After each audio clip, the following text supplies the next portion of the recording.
Soc Nick Lloyd i soc guia historiador de la Guerra Civil i avui us acompanyaré a una visita al fossar de la Pedrera.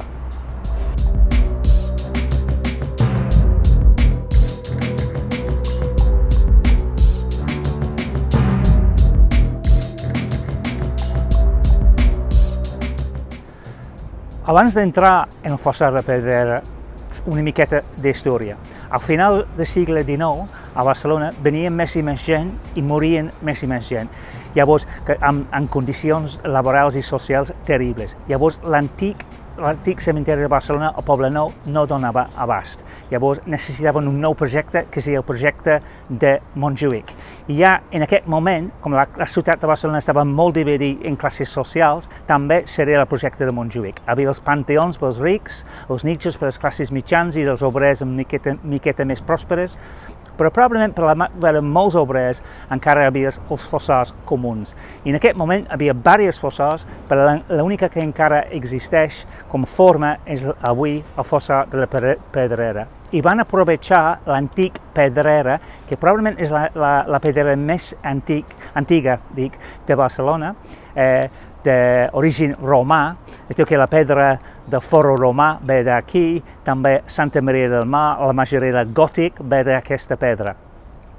I té una funció del fossar dels pobres des dels principis del segle XX fins ja entrant en la democràcia.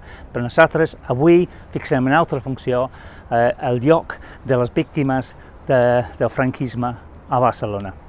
I aquest lloc va ser oblidat per gran part de la població, no per les famílies víctimes, és clar, dels anys 50, 70, fins ja en els anys 70, un grup de les familiars de les víctimes van pressionar les autoritats públiques per dignificar-lo.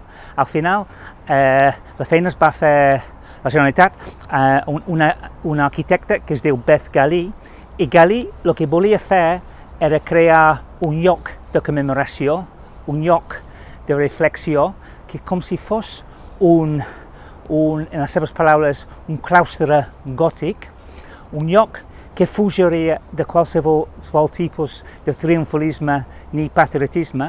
Aquí no veurem, per exemple, cap bandera. Jo crec que en part pot ser per contrastar en aquest Begoña que està al costat de Madrid, el Valle de los Caídos.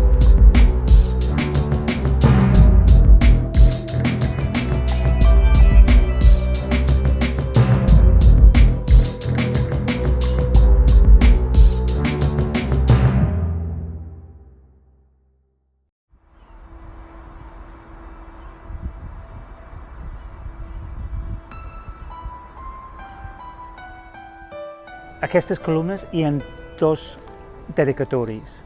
Aquest a totes les persones que estan per raons econòmics des dels principis del segle XX. Impossible saber quants. Però nosaltres fixarem avui més en aquest segon dedicatori als víctimes del franquisme. I posa, en aquest fossar de la Pedrera, reposen els que foren afusilats en el camp de la Bota i altres indrets per les forces feixistes des de l'any 39. De molts d'ells no sabrem mai el nom, però el nostre homenatge és per a tots.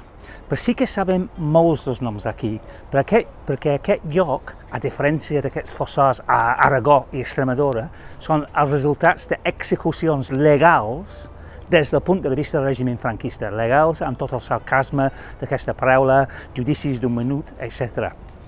I els pròxims, Barcelona cau el dia 26 de gener del 39, hi ha 5 dies d'execucions extrajudicials i assassinats, i 5 dies més tard comencen les execucions militars. I en els pròxims anys a Barcelona maten, assassinen, executen 1.700 persones amb la llei en la mà. Alguns estan impressionats en el castell de Montjuïc, però la majoria estan o bé en la Modelo o en el camp de concentració de Llars Mundet, d'Horta, on avui en dia és el campus universitari. Els camions arriben per la matí a primera hora els homes llegeixen els noms a les homes i en tots els casos dones que estan en el presó de les Corts han de pujar els camions i les porten no al castell de Montjuïc, on només executen unes 10-12 persones, inclòs llurs companys, sinó al camp de la Bota, on avui en dia és on està el fòrum. I l'última cosa que ven aquestes persones és el mar, després lancen els cossos en camions i aquests camions llavors passen lentament per la ciutat per crear un estat de terror, de pànic, i lancen els cossos aquí amb Calvi viu esperant el dia següent. Unes estadístiques fredes. D'aquestes 1.700 persones, més o menys 70% eren de la CNT, que és el sindicat dominant entre els obrers als anys 30 a Barcelona, unes 265 eren d'Esquerra Republicana i unes 120 del PSUC, unes 50 del PUM. Unes 30% van néixer en altres llocs de l'Estat, que ens recorda que la immigració aquí té una història molt llarga, no? 92% estaven acusats de rebel·lió militar. I no només companys, sinó tots estaven acusats de rebel·lió militar. Llavors, hi ha dues fileres de columnes amb els noms gravats per any, sobretot 39 i 40, i després per cognom, 1.707 noms. I tots aquests noms, cadascun amarga una tragèdia personal, unes famílies destruïdes. I aquesta ens recorda una última estadística. De les 1.707 persones, 70% estaven casats amb fills. I clar, ens fan pensar per què no van marxar a França, perquè és molt difícil arribar a peu 120 quilòmetres amb condicions terribles amb nens petits. Llavors, ells sobretot, els que van matar. I ens va pensar també, aquesta estadística freda, què va passar amb les dones ja marcades com mujeres de rojos en aquest Barcelona franquista dels anys de fam i com podien poder viure per sobreviure i donar menjar als seus fills.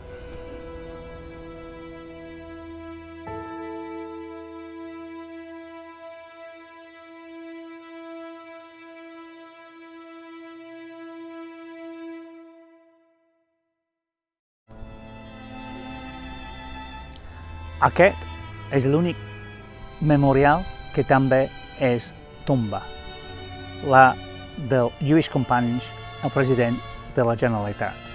Companys va exili al febrer de 39 i s'estableix en un petit poble de la Bretanya francesa. Quan els nazis invaden, té moltes oportunitats d'escapar a Gran Bretanya, és una persona important, però no ho fa per amor filial, perquè el seu fill té esquizofrènia, està en una clínica a París cau i ja és massa tard. El Gestapo, el règim franquista envia un ordre de búsqueda i captura al Gestapo, l'arresten i un agent franquista la porta a Madrid, on està torturat, humillat.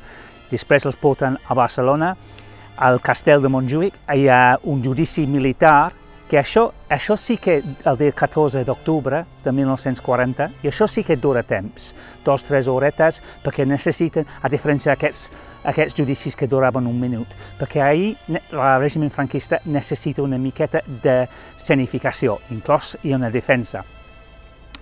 Hi ha molta gent de dretes, cures, etc., que parlen per ell perquè ell ha salvat moltes persones dretes de la violència revolucionària. Però clar, a Franco específicament lo vol molt. I clar, només hi ha una veredicta. El dia següent, el dia 15 d'octubre, le porten al fossar del castell i el seu últim acte és treure els espedenyes per sentir la terra catalana. Les seves últimes paraules són per Catalunya. I és clar que l'assassinat barra execució de companys va ser un atac frontal al poble català i a Catalunya, però també va ser un atac frontal a aquell projecte fracassada que es diu la Segona República Espanyola. Però per què està aquí i no allà amb els resta?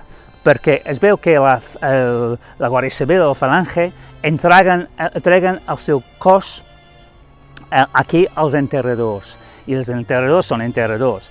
I llavors, just al moment, la seva germana arriba a temps, i suposo que hi havia diners involucrats, munta un pollo i aconsegueix el cos. I després posa el cos en el nicho de la minyona de la família. I ahí es queda. Primer és un secret, després, ja en els anys 70, que el règim franquista és una miqueta diferent, ja és un secret de veu. Cada mes hi havia homenatges, gent arribant, i hi havia la Guàrdia Civil evitant aquestes homenatges, i sempre hi havia un rifi-rafi. I al final, als anys 80, quan dignifiquen aquest lloc, trasladen el cos de lluís companys fins aquí, i és per això que està aquí i no allà. I una altra cosa sobre aquest petit balsa, que és un punt molt important de biodiversitat a Barcelona. Hi ha 3 espècies d'amfibis, diverses espècies d'espiodomants, etc. I abans aquest lloc es netejava sol, amb processos naturals. I ara, per l'augment de les temperatures, l'han de buidar diversos cops a l'any. Es veu que hi ha les algues que estan menjant tot, perquè aquest lloc és un petit víctima del canvi climàtic.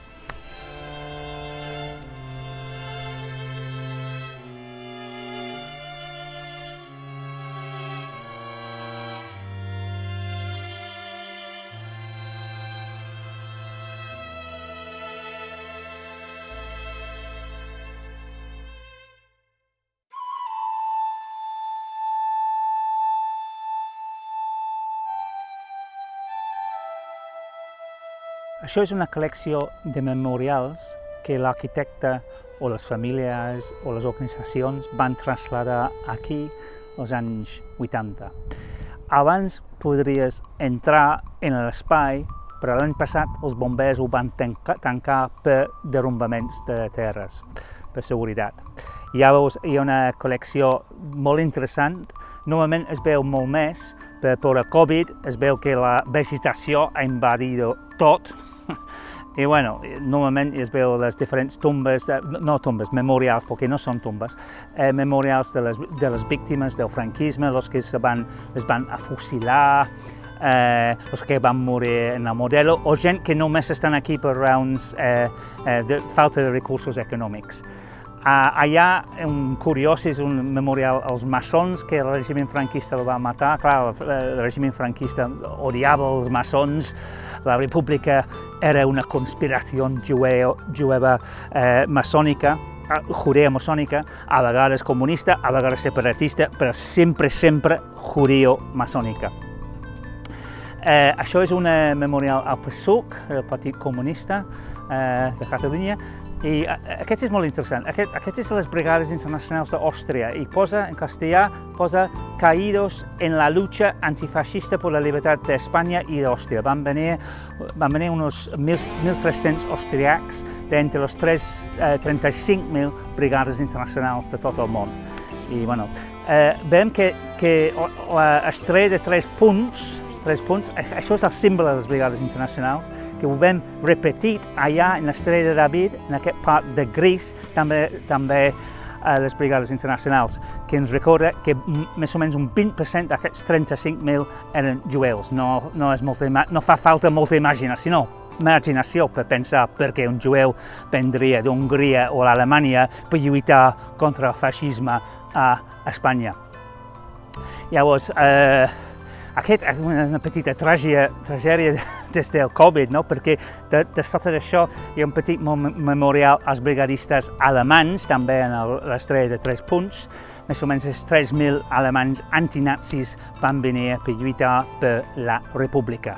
Una cosa, d'aquests 35.000, 10.000 van morir. 10.000.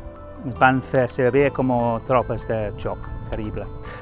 Això al final hay un memorial als maquis, los que van continuar la lluita contra el règim franquista a nivell militar als anys 40, 50, etc.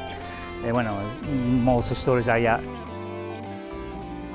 Aquí hi ha una col·lecció de memorials petits que avui no podem veure perquè la vegetació ha invadit tot.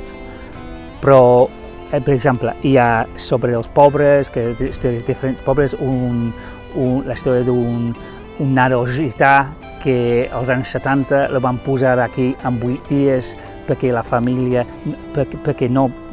no tenia temps de bautitzar-la, encara que la família tenia nicho a Montjuïc.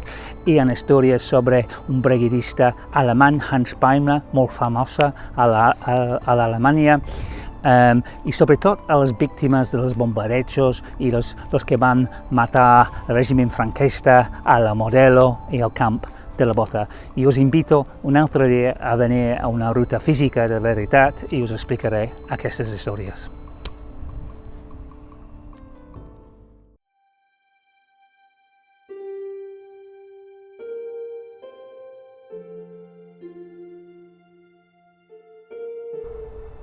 Això és un memorial als víctimes jueus del Holocaust, amb aquests terribles camps de concentració i de mort, Treblinka, Auschwitz, etc. Està fet en l'estil jueu de la Bíblia de posar pedres damunt de la tomba que ve del desert. I em sembla molt lògic que està aquí. Hi ha una vinculació clara entre el règim franquista i els nazis. Sí que una cosa que em sembla una miqueta estrany, que no hi ha donant que aquest lloc, la Fossa de la Pedra, representa, és que no també hi ha una petita menció de tots els republicans espanyols i catalans que van morir en camps de concentració nazis. Més o menys 10.000 van acabar en camps de concentració nazis, 7.000 van morir, sobretot allà a Mauthausen, a Àustria.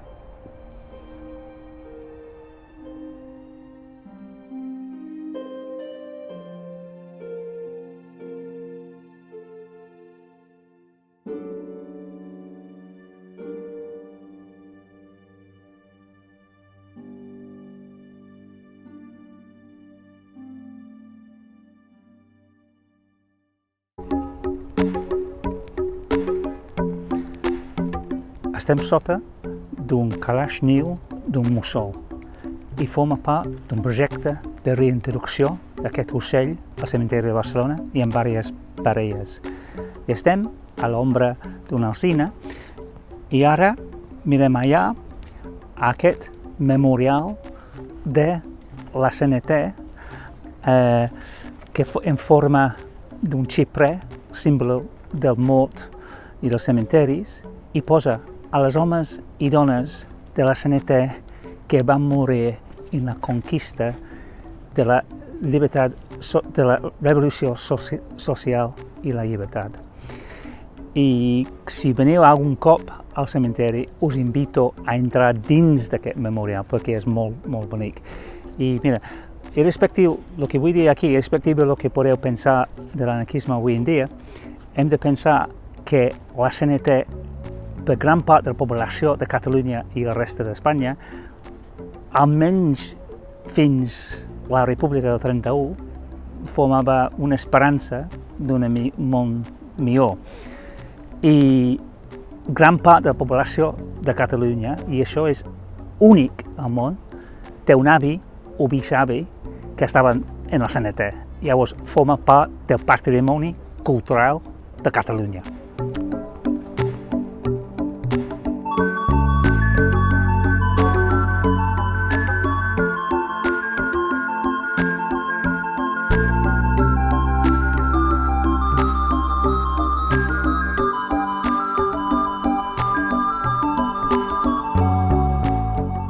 I per acabar, m'agrada dir que jo crec que l'arquitecte Beth Gali ha fet un treball fenomenal en crear un lloc de commemoració digne de les víctimes. I jo us invito a venir algun dia amb mi, amb jo o un altre dia, els sols, no? Però ven a visitar el Fossar de la Pedrera. Gràcies.